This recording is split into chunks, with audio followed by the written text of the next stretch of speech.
2 minute সময় নষ্ট হলে কি এমন হয় মানুষ বলে, স্পেশালি বাঙালি জাতি এটা বেশি বলে। 2 মিনিটে আপনি একটা কোরআন খতমের নেকি পাবেন ইনশাআল্লাহ। বিশ্বাস করলেন না?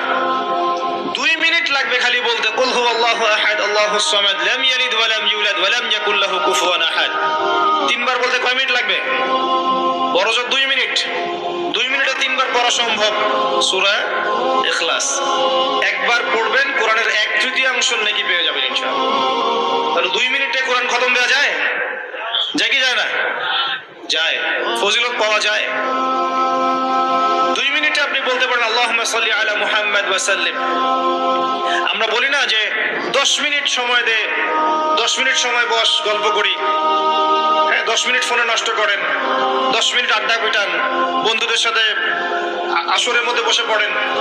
10 মিনিটে আপনি কোরআনের বিশুদ্ধ সূরাগুলো পড়তে পারবেন।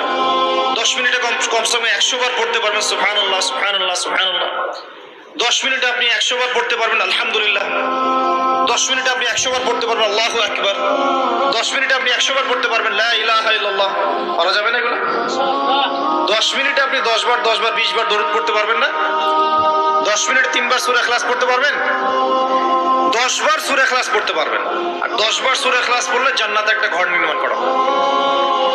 10 বার সূরা ইখলাস পড়লে জান্নাতে ঘর পাওয়া যায় ইনশাআল্লাহ। তো